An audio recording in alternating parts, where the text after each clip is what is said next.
বাংলাদেশের উৎপাদিত চিনি যতক্ষণ পর্যন্ত গুদামে থাকবে ততদিন পর্যন্ত আমরা বাইরে থেকে চিনি আমদানি করব। ফ্যাসিবাদী সরকার চিনি কল যেগুলো বন্ধ হয়ে গেছে বা বন্ধ তারা করে দেয়, সেটা চালু করার জন্য আমরা উদ্যোগ নেই এবং আপনারা জানেন যে এটা নিয়ে আমি চেষ্টাও করেছি। কিন্তু আপনার এখানে ইনভেস্টমেন্ট লাগবে। শুধুমাত্র ভর্তুকি দিয়ে সরকারি খাতের থেকে টাকা এনে এটা সম্ভব না।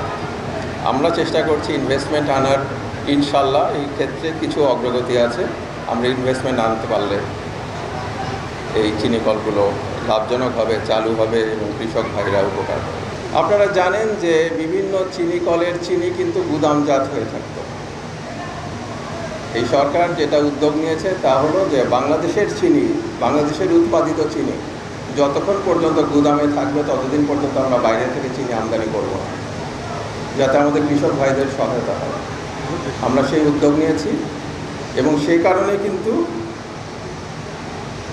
চিনি এখন মার্কেটে যাচ্ছে টিসিবির মাধ্যমে।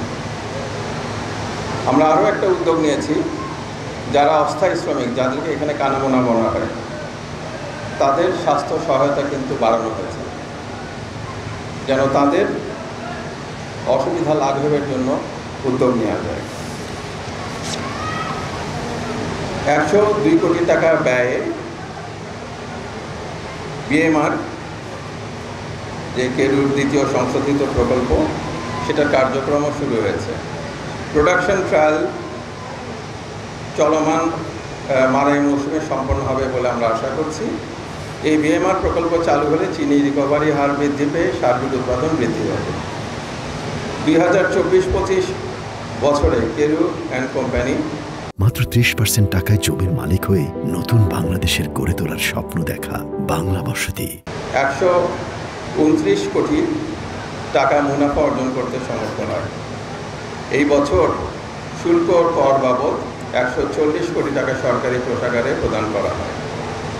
আখ চাষিদের আখ চাষে আরও উদ্বুদ্ধ করার লক্ষ্যে আখের মূল্য মিলগেটে প্রতি কুইন্টাল 600 টাকা থেকে বৃদ্ধি করে 625 টাকা এবং বহির্কেন্দ্রে 587 টাকা থেকে বৃদ্ধি করে 612 টাকা পুনর্নির্ধারণ করা হয়।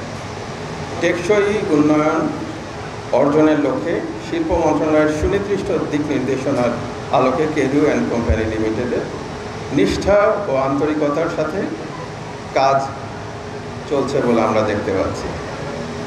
ওই লক্ষ্য অর্জনের নিমিত্তে আখ আবাদ, আখ উৎপাদন, আখ মারাই ও চিনি উৎপাদন বৃদ্ধির জন্য 5 বছর মেয়াদী রোডম্যাপ অনুযায়ী কার্যক্রম হাতে নেওয়া হয়েছে।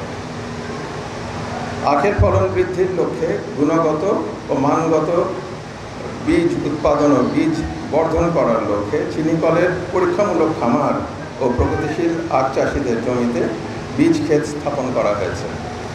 এই সকল উদ্যোগের ফলে আখ উৎপাদন উল্লেখযোগ্যভাবে বৃদ্ধির পাশাপাশি চিনি কলগুলোতে গতি সঞ্চারিত হবে বলে আমরা সবাই আশা করছি। চিনিকল সমূহ আধুনিকায়ন, উচ্চ ফলনশীল, অধিক চিনি সমৃদ্ধ আখের জাত উৎপাদন ও সম্প্রসারণ, আধুনিক চাষ পদ্ধতি প্রবর্তন, পণ্য বহুমুখীকরণ সহ সর্বক্ষেত্রে স্বচ্ছতা, জবাবদিহিতা ও সুশাসন প্রতিষ্ঠার মাধ্যমে বাংলাদেশ চিনি ও খাদ্য শিল্প কর্পোরেশনকে লাভজনক করার উদ্যোগ নেওয়া হয়েছে।